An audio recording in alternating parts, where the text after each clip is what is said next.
Hey everybody, welcome again to a very special edition of Mysterious Chicago. This version is both audio and there will be a video version. If you're just listening to the audio, head over to the mysteriouschicago.com page, click on podcasts, scroll to this episode, it'll link you right to the actual video. There's a lot of video clips that are going to go with this, there's all kinds of photographs. This is a very special episode. I got to be involved in an excavation of one of my former favorite tour stops. I think it's never going to work as a tour stop again now that condos are going in there, but it's been one of my favorites for years. I've written this into the Ghosts of Chicago book. It's going to be, I think, a little bit in the Mysterious Chicago book. It'll certainly be in the H.H. Holmes book coming out, which tells you a bit about what this site is. It's even in the novel Just Kill Me, which will be out in August, all about a ghost tour guide who makes places more haunted by killing people at them.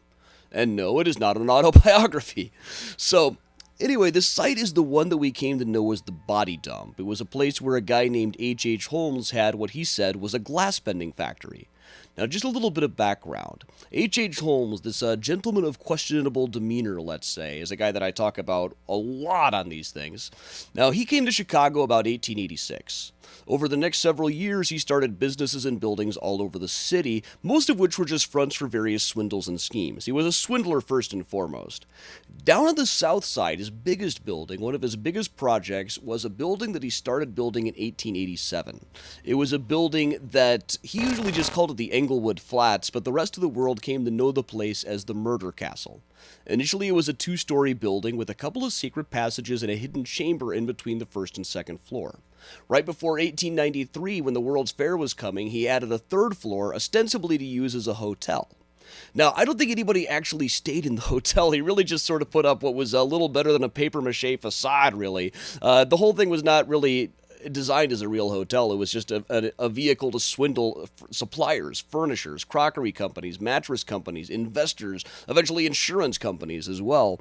And the city knew about this place before the World's Fair even opened. About a month before the fair opened, there was a whole article in the Chicago Tribune about this weird building where a guy had been using hidden rooms to hide furniture that he had bought on credit and never paid for. And that was the first major article about H.H. Holmes. After the World's Fair, he went to one of his partners, a guy named Ben Peitzel, said, "Ben, here's what we're going to do now. We are going to fake your death. We're going to find a dead body that looks like you. I'm a trained doctor. I know how to get dead bodies. Then we'll say that it was you and take your life insurance money."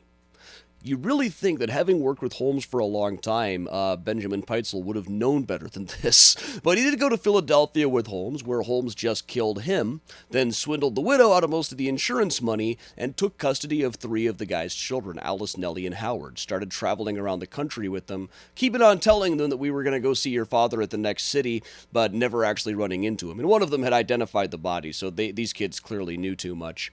And when Holmes was arrested in November of 1894, he no longer had these kids in his custody. Initially he said, "Oh yeah, they're off with their father. We faked his death."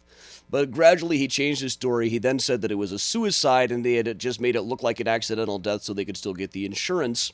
Now, eventually, after about 6 months, the district attorneys and the detectives came to him and said, "Listen, Holmes, we need to know where these kids are. You've admitted the guy is dead." And he said, "Oh, well, that's all right. They've gone to London with a woman named Minnie Williams, who was his girlfriend slash wife. And exactly what their relationship with is kind of an open question, really.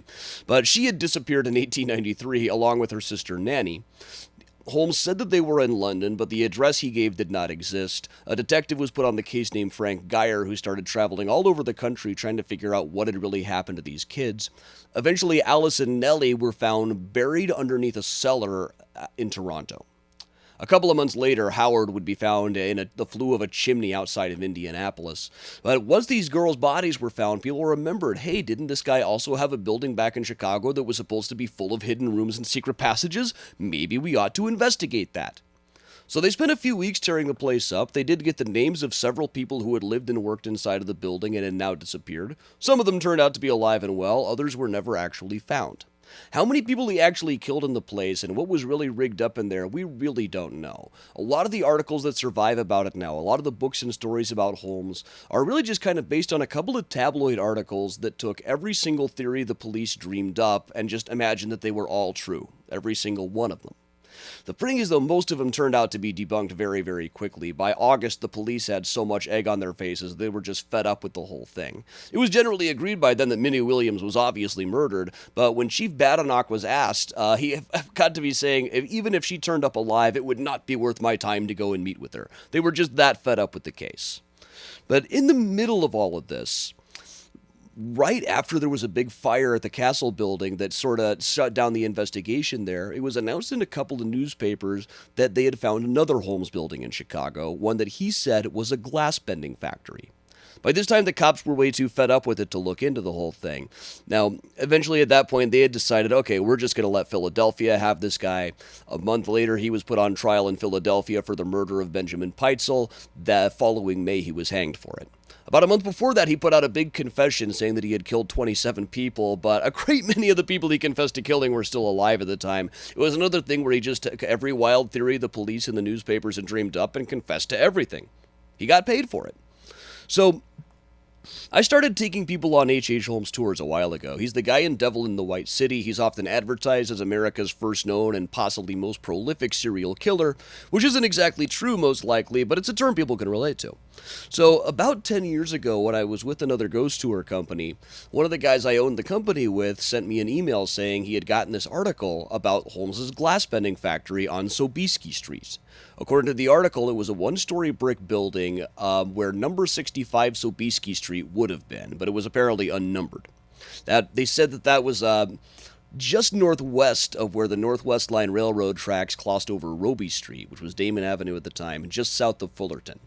So I figured out where that was. Sobieski Street was not the name of a street that was still extant in Chicago, but using a street name guide, I was able to figure out that it was a little stretch of Seeley Avenue. So read about all that we could about this. By the time that it was found, the police didn't want anything to do with it. According to the papers, the joint was full of the rubble of a 150-foot-long furnace, some mysterious ashes, and a whole bunch of Holmes's paperwork, especially from the ABC Copier Company, one of his earlier schemes, that generated really a phenomenal amount of paperwork. He got sued so many times for dealings related to that company. It's not even funny. So neighbors in the place recognized Holmes based on photographs. There was also a lot of evidence that a guy named Patrick Quinlan, a guy who worked with Holmes, who was kind of like his janitor/right-hand man, had been working in the factory as well, and in fact had just cleared out a couple of cartloads of rubbish from the place. But it was never really investigated. So now, looking about 110 years into the future, we decided to go check this place out. My partner at the time and I figured out where the location was and walked out to it. It was not too far away from the Blue Line train stop. And we realized fairly quickly that this was a pretty good location for Holmes. He's generally known as a South Side guy, but you got to remember he also had a house way up in the north suburbs. And for a while, when Minnie and Nanny Williams were living with him, he rented an apartment for them on Wrightwood in the Lincoln Park area. That was just a short hike away from where this glass bending factory would have been. Also, one of his widely suspected victims, one of the ones who never turned up alive or anything, was a girl named Emily Van Tassel. She worked at a candy store that Holmes had some kind of interest in, and that was just a few blocks south. She lived just a block away from that. So this is that actually amounts to just about half of his known Chicago victims lived right around this place. And it would have been a much better location for getting rid of dead bodies. There are all kinds of stories about the castle being full of crematory ovens and acid pits and stuff. They never really found anything like that, though. There was really not that much incriminating really found in the place. So this would have been a much better location for getting rid of dead bodies. It had a larger furnace. It was a more isolated area. The neighbors didn't speak English very well. And also just a few blocks away was the Adolf Lutgert sausage factory. I'm not totally sure it was in operation right at the time that would overlap, but if it was, it might have covered up some of the smells. So we went out there and found the building, of course, was long gone. All that we found was a dead-end street with a vacant lot and a couple of really creepy trees. They're like trees out of a Tim Burton movie. But also, one of the things that seemed really interesting in the moment was this place had been Sobieski Street, just fairly briefly. It's barely ever made the papers. But on that little stretch of road at the time was the space of a giant billboard for Sobieski brand vodka. Obviously just a coincidence, but it sure seemed eerie in the moment.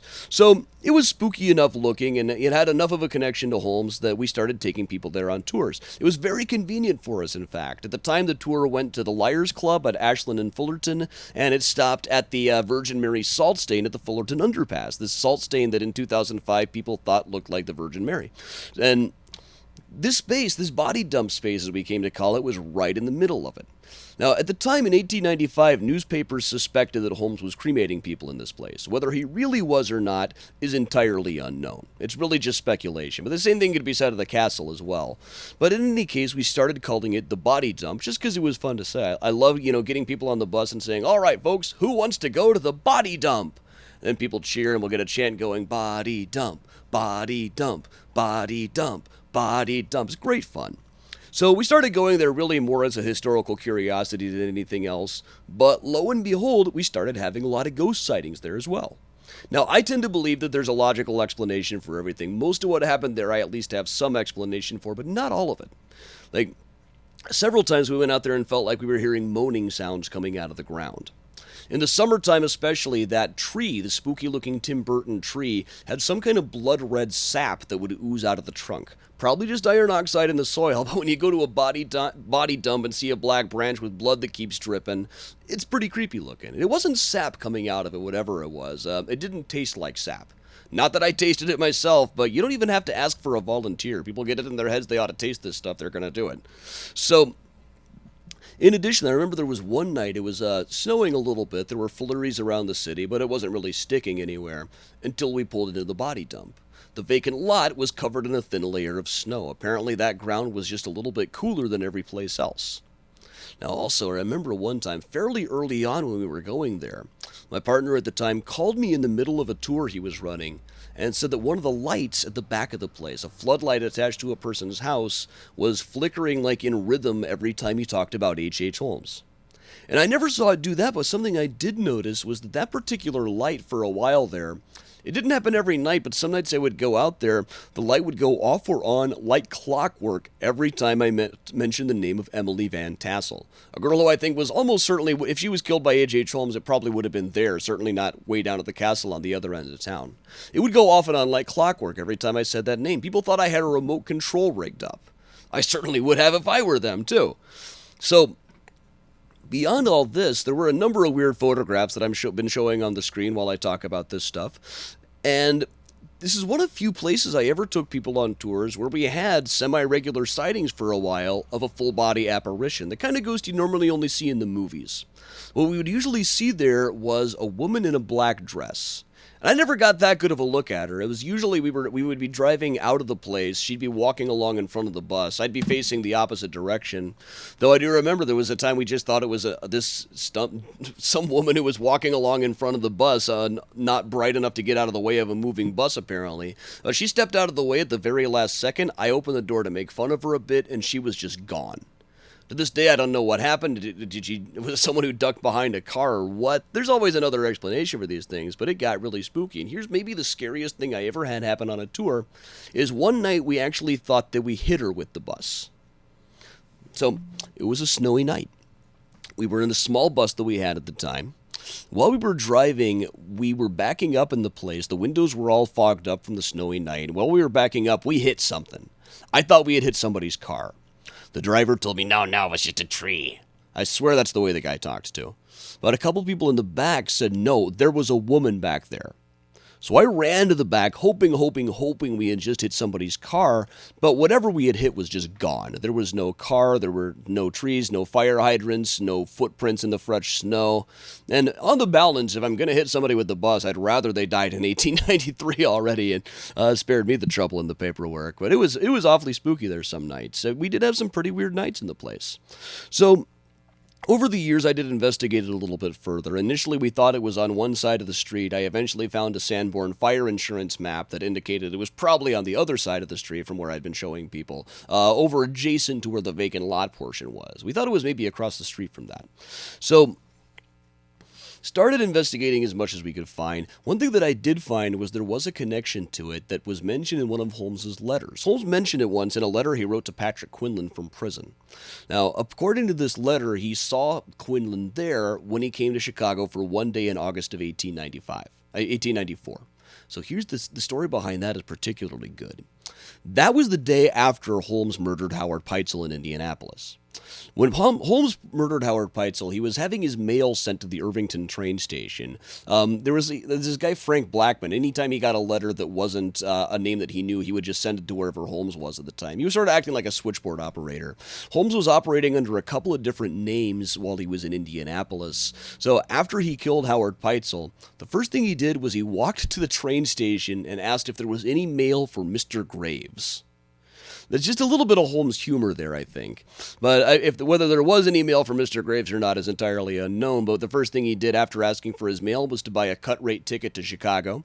He rode to Chicago on the train that very night. The next day, spent the day there, had a meeting with his lawyer, Wharton Plummer, who was almost certainly in cahoots with him, and then went to visit Patrick Quinlan at this glass-bending factory site. So he went there right after one of his known murders. And there's only so many of those to begin with. So the place, however, was never really truly investigated. We don't really know when it was torn down or whatever happened to it. And it's one of those things where I haven't gone through the property records or I haven't been able to find anything in them anyway. There might still be some out there. But it was a really good ghost tour site for a really long time. Any time of the year it was spooky. The tree, in the wintertime when the leaves were off of the tree, it really did look like, skeleton branches reaching towards the sky. But I knew that it was never going to last forever. There were, originally when we first went out there were signs up saying that there were condos going to be built there. I guess that fell apart in the crash of 2008.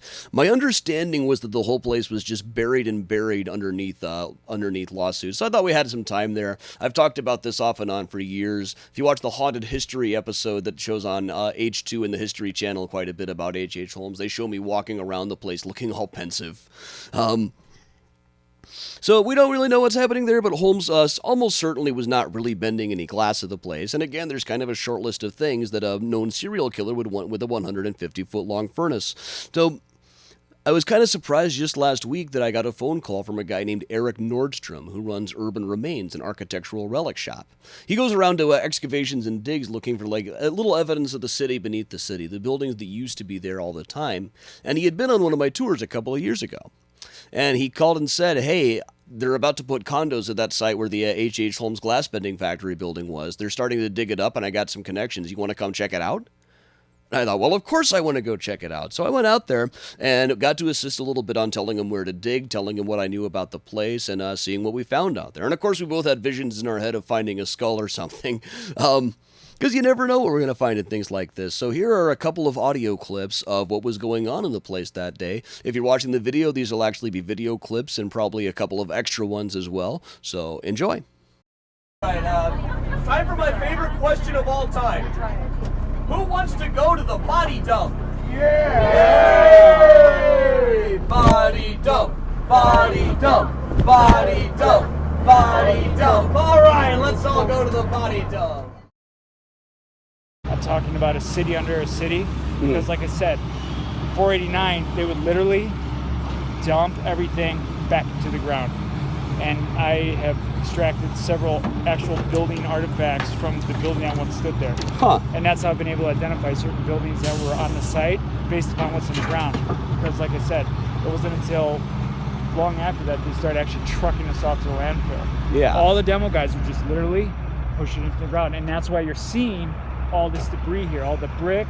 I mean, some of this stuff obviously is newer. This is like concrete from probably flooring of maybe the factory that was here. Yeah. But clearly some of these older bricks. Right. And then, like, for example, this stuff, like any kind of lithographed pottery, right? So this was probably part of it. Could have been a teacup. It could have been a plate. This is 1880s, the gold leaf. 1890s. Okay. Marbles. This, I'm guessing, probably right around the same time. Right. This is all newer stuff. I'll tell you one thing that I recently found out while I was doing Holmes research is the day after he killed Howard Peitzel in Indianapolis, he came here. Okay. He mentioned in his letters that he went and visited Patrick Quinlan, who was like the Bib Fortuna to his Jabba the Hutt, who was working at the factory here at the time. So if there was ever a time he would have showed up with a marble, that would have been it. So he was still carrying around all of Howard's stuff at the time. Interesting. I got some foundry marks on here. Right, which is good. This helps state the bricks, and we're seeing a lot of this backfill. So basically, the clay bed is around, let's see, decent. 4.5 feet below grade, okay?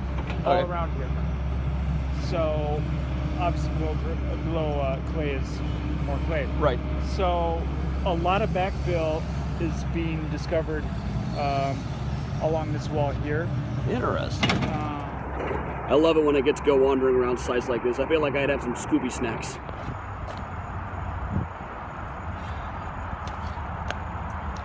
But the cinder block, I always feel like it's later than that. Well, here's the Oh, that's thing. not okay. Here's a cinder block, right? Right. Let's see how it emulates stone. Yeah. So this is clearly 1920s. Right. Okay. So that means either a building that was a lot older was lifted and given a 20s stone foundation treatment, or there was something from the 20s that was somewhere around here. But Yeah. there's clearly some structure that this was a part of was here. Mhm. So here's your gravel that was here, probably from 10 years ago. Yeah. So he did some test digging over here, and as you can see, there's quite a bit of debris. A lot of these stones are limestone, so clearly we're talking foundation stone. Right. Okay. I mean, there's a lot of debris here. It's a lot of bricks. So, is there anywhere in this area that you would want? Most place I would look at is down along the southern edge of it here.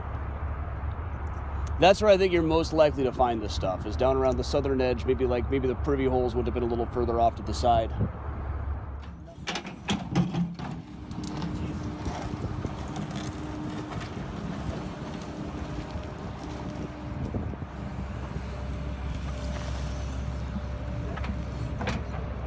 Okay.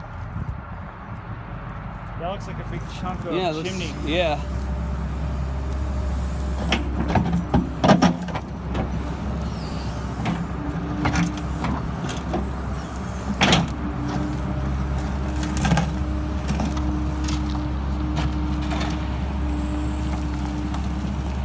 Ornament. I doubt it had any Cut ornament. stone, It was like- generally described as a very plain one-story brick structure. I mean, yeah, so these are very likely, I mean, this is, and like, where was that one section that was probably like a part of a chimney? That has to be it. Huh. There we go. That's a paver, I think. Where'd you find that? I always love pavers. Where was that? What's going on? I don't know. Where was this? Under the machine somewhere, so I'll dig it out from the front. So this would have been probably either street brick or, yeah, pavers, probably from the street that was, what was the street called originally? Sobieski Street. There you go. That's cool. Yeah. From Alton. No, Albion. Yeah, it'd be interesting to research, find out when they were in business. Yeah. But that's clearly a paver. So it'd be interesting to also see whether the street here was paved with brick or granite or cedar.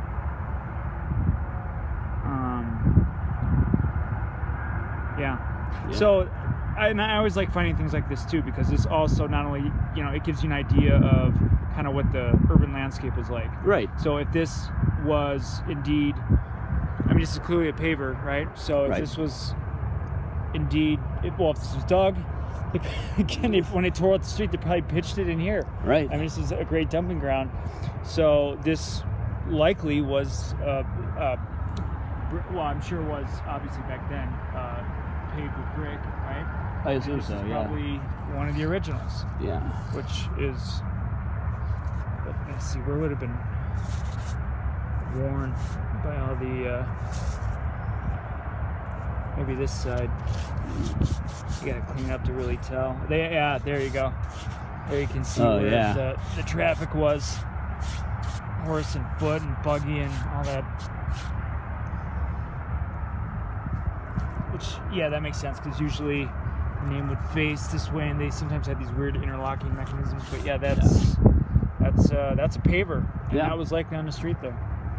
That's cool. Yeah. All right, now here we have found a real antique. What even was this?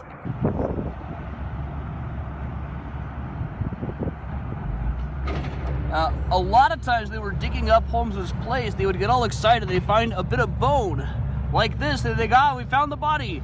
But really it would turn out to be chicken bone, which is probably what this thing is. Oh, and what do we have here? This is a bottle that isn't even empty. Oh yeah. What did you find? You find a skull? You ever find a skull? Yeah, actually Yeah. I have.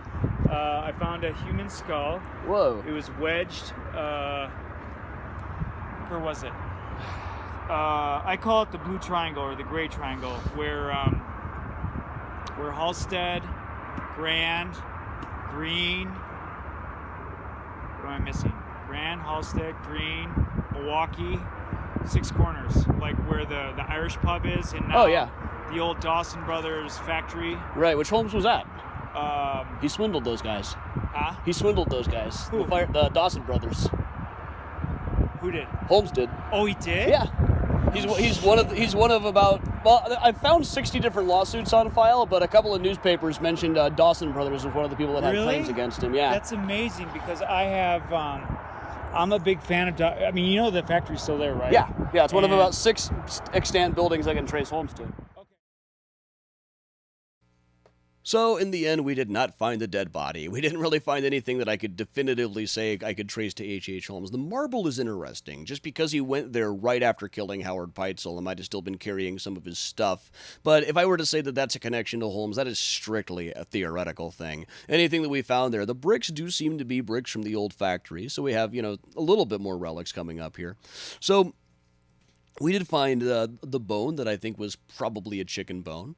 We found a whole bunch of glass fragments. Did find an old shoe, a couple of bottles, some industrial runoffs and relics.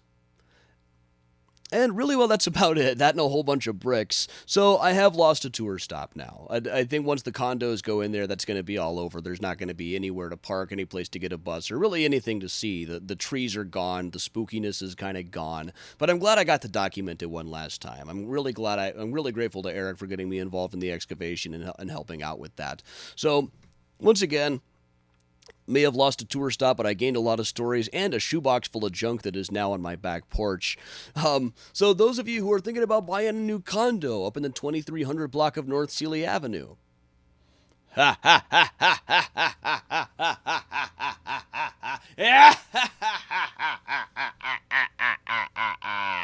have fun with that. I'm Adam Selzer. This is Mysterious Chicago. You can find out more about the body dump coming up in my H.H. Holmes book through Skyhorse early next year, 2017. Also in this Ghosts of Chicago book that is available now. And Just Kill Me, a novel about a ghost tour guide who makes places more haunted by killing people at them, due from Simon & Schuster, August 2016. Thank you very much, and I'll see you next time.